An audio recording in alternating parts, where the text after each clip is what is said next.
Olá! Nesse programa sempre a gente tem apresentado a lei de Deus como eterna. Mas a Bíblia apresenta alguns versos que realmente nos colocam em dúvida sobre a guarda da lei. Veja o que diz Romanos 10, o verso 14. Ou melhor, o versinho 4. Porque com Cristo a lei chegou ao fim, e assim os que creem é que são aceitos por Deus. Esse texto nos mostra que, a partir de Jesus, a lei chegou ao fim, mas a gente apresenta ela como eterna. A Bíblia apresenta como eterna. Como entender textos como esse? Será que aqui Jesus estava querendo dizer que realmente com ele encerrou a guarda dos mandamentos?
Bom, mas a gente já começa o ano, já começa o programa falando sobre o assunto da lei, né, professor? A gente tem apresentado aqui no nosso programa a lei como sendo eterna, e a palavra de Deus nos fala isso em vários textos.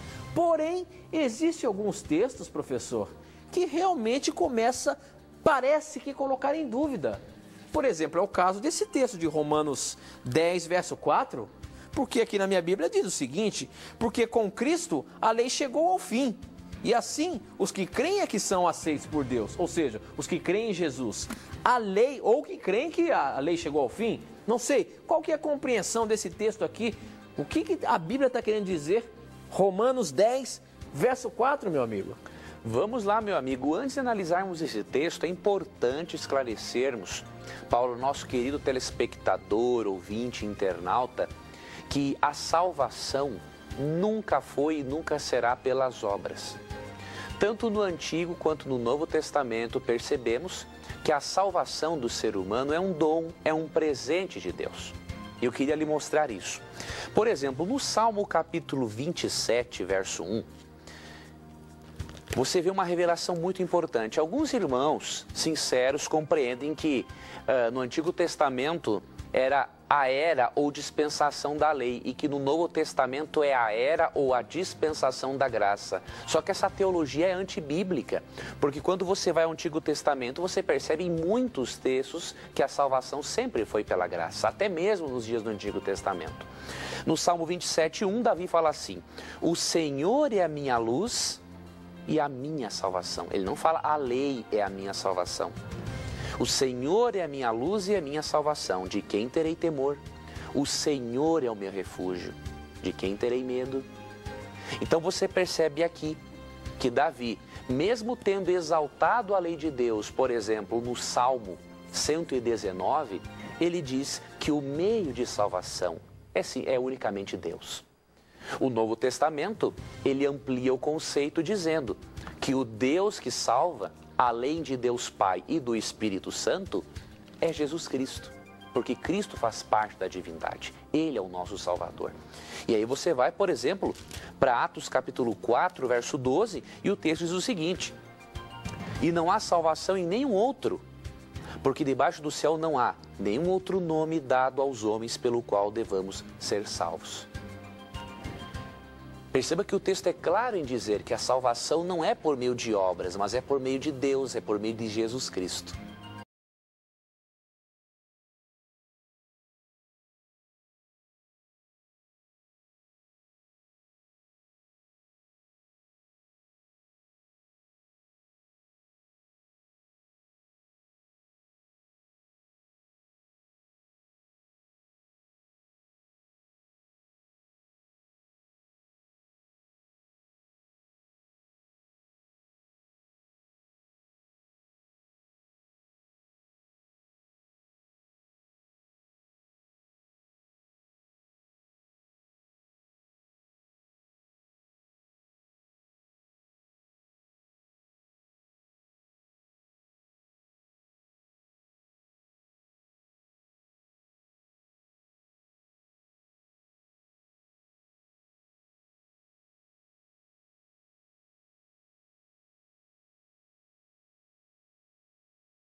Entretanto, isso não significa que a lei de Deus não tem valor algum na vida do cristão. Em Efésios 2, 8 e 9, é dito que somos salvos pela graça e não pelas obras. Mas no versículo 10, há uma revelação importante. Ali é dito o seguinte: fomos criados em Cristo Jesus para as boas obras. Na carta de Paulo a Tito, no capítulo 3, versos 7 e 8, é mencionado que os cristãos devem ser praticantes de boas obras. E isso não como meio de salvação, mas como resultado de um coração transformado. Porque em Hebreus 8:10 diz que a lei de Deus, através do Espírito Santo, ela é impressa, escrita no nosso coração e na nossa mente.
Tendo em mente agora uma compreensão correta da teologia da lei, nós podemos entender Romanos 10, verso 4.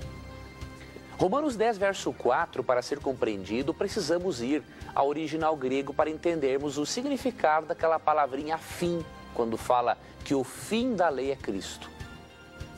O fim pode ser algo que realmente chegou ao seu final, ou pode expressar a ideia de finalidade, de objetivo. Há aqui um material interessante que eu queria lhe mostrar que vai lhe ajudar a perceber o significado essencial de Romanos 10, 4. Nós temos um livro aqui, ele se encontra aqui, ó. Isso aqui é o Novo Testamento Judaico, foi produzido por David H. Stern e foi editado pela editora Vida, não é? Que é uma editora evangélica muito bem conceituada. Este autor, um judeu convertido ao cristianismo, não é? E Romanos 10, 4, na tradução do texto, ele apresenta o texto bem como está no original. E aí eu vou mostrar para você o que Paulo quis dizer em Romanos 10, 4. Em Romanos 10, 4 é dito assim: porque o objetivo estabelecido pela Torá é o Messias, que oferece justiça a todo que deposita sua confiança. Veja, a palavra fim aqui no original tem o sentido de objetivo, alvo. E, portanto, Paulo em Romanos 10 está dizendo o seguinte: o objetivo da Torá são os 5 primeiros livros de Moisés, Gênesis, Êxodo, Levíticos, Números e Deuteronômio. O objetivo da Torá é mostrar ao Messias, a mostrar a Cristo como o centro da experiência religiosa de cada pessoa.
Então, longe de o texto estar abolindo a lei, mostrando que a lei, a Torá, os escritos de Moisés, tem uma função muito bonita de mostrar a Jesus Cristo no Antigo Testamento. Tanto que em Lucas 24, 27 e 44, percebemos que Cristo, para explicar sobre a sua função, sobre a sua missão, ele utiliza o Antigo Testamento, incluindo os escritos de Moisés. E outra razão que nos leva a não crermos que Paulo estivesse abolindo a lei em Romanos 10,4, além desta análise do texto no original, é o que o próprio Paulo falou, por exemplo, em Romanos 3,31. E com isso nós encerramos a explicação a esta pergunta do nosso internauta. Romanos 3,31, Paulo, depois de falar da graça de Deus, diz o seguinte: anulamos então a lei pela fé? De maneira nenhuma. Ao contrário, confirmamos a lei. Paulo, queridos, nunca foi contra a lei de Deus. Ele era contra o colocar a lei de Deus no seu lugar errado. Colocar a lei como um meio de salvação, ao invés de ser o resultado da atuação do Espírito Santo para nos colocar a cada dia mais em harmonia com os princípios de Deus.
Então, longe de abolir a lei, Romanos 10,4 está reforçando a importância da palavra de Deus e dos 10 mandamentos contidos nesta palavra.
E esse é o programa Na Mira da Verdade, um programa em que você tira suas dúvidas bíblicas, teológicas, religiosas, através da Palavra de Deus. Nós apresentamos o programa aqui e queremos deixar bem claro para você que não é a opinião da TV Novo Tempo, não é a opinião do programa Na Mira da Verdade, do professor Leandro Quadros, e sim da Palavra de Deus.